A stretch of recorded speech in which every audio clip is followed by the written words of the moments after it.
All right, you're at the state competition. You're getting ready for the team round. We're going to give you one job at the beginning of the test. You're not going to read through all the problems. You're going to jump straight to number 5.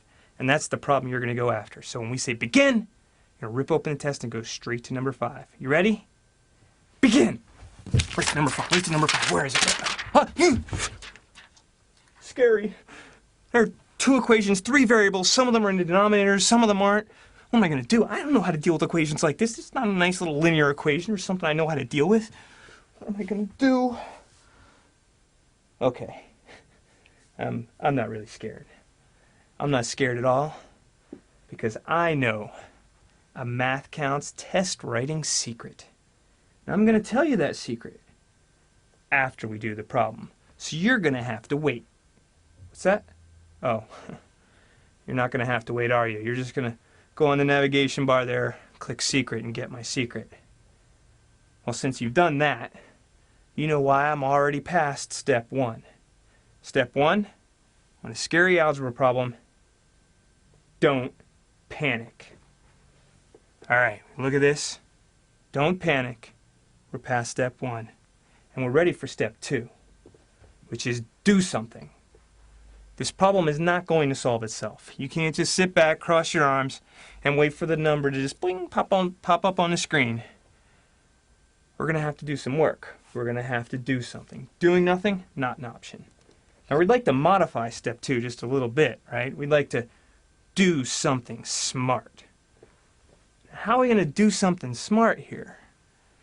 Well, we've got these 2 equations that we're given, and we want to find x times y times z. It's not at all clear how we might actually find x, y, and z separately, but I can make one of these equations have an x, y, z in it. I can just take this first equation and multiply it by yz. Because when I multiply that first equation by yz, let's see what happens. On the right side I'll just have yz, because yz times 1 is just yz. But on the left side, when I multiply this out, I'll have xyz. And when I multiply yz and 1 over y, the y's will cancel. And I'll have xyz plus z equals yz. And then what? I got another equation. let's use that one instead.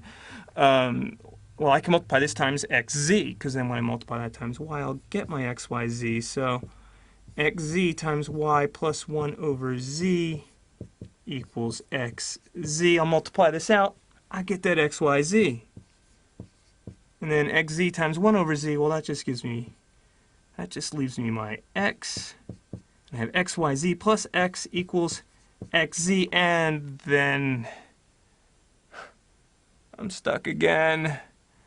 I mean, if I try to put these equations together, the only thing I can cancel is xyz, and that's kind of not the point. We want to keep that xyz around because that's what we're looking for. Looks like step 2 failed. Step 2, do something smart. Step 3, do something stupid. Okay, let's try that. Doing something smart didn't work. We're going to do something stupid. What would be stupid here? Just trying to get lucky. Trying to find an x, y, z that works. Sounds kind of crazy, but maybe even stupid. But let's just give it a try. We don't know what's going to work. We don't know what's going to happen, but well, let's just pick numbers for x, y, and z. Stick some in. I'll start with just picking a number for x. If I pick x equals 2 and stick it in there, I can find y. 2 plus 1 over y equals 1. Subtract the 2 from both sides. I get 1 over y equals negative 1. That just tells me y is negative 1.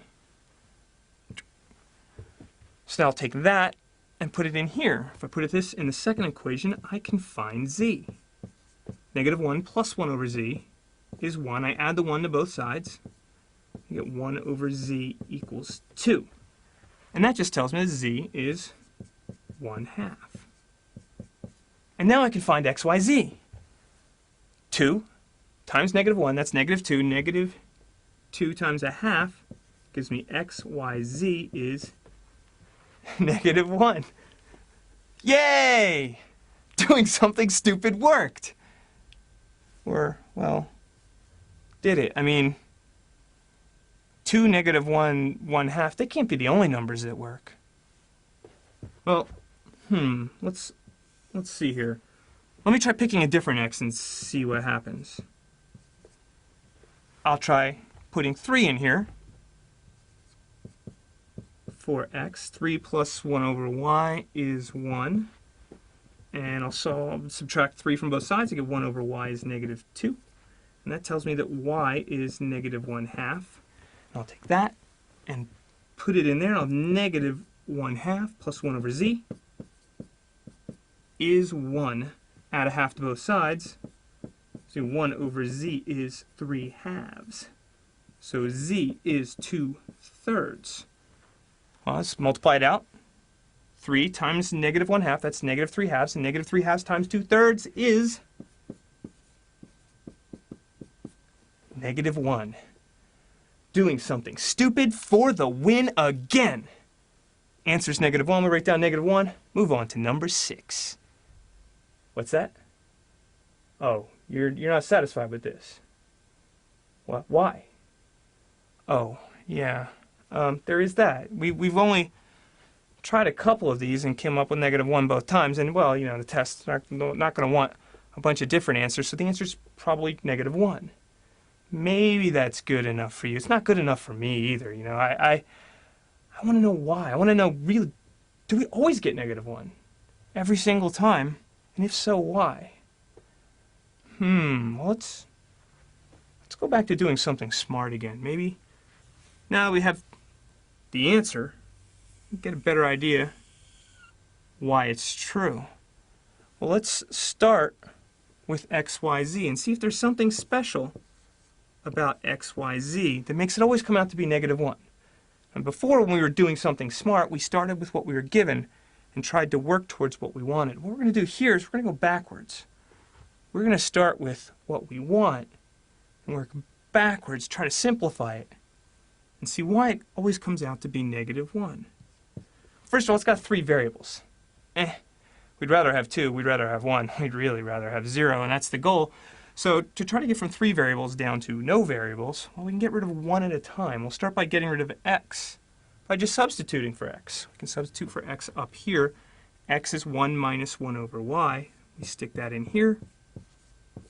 1 minus 1 over y times yz. We'll go ahead and multiply this out. We get yz 1 over y times yz. The y's cancel. I'm left with yz minus z. And, oh, that's just the same as this. So maybe this will be a dead end. But at least it's a different way of looking at this. Because sometimes it can be pretty smart to just take the same stuff you already know and take a different look at it. When we take a different look here, we see there's something more we can do here. We can factor out the z. Factor out the z here. We have z times y minus 1. Aha! We can substitute for the y here. Y is just 1 minus 1 over z. 1 minus 1 over z. Minus the one we had here. The ones conveniently cancel. And we're left with z times negative 1 over z. Ha ha ha. The z's conveniently cancel too. And now we've gotten rid of all of our variables. We've done something smart to see why doing something stupid worked in the first place. And now we're done.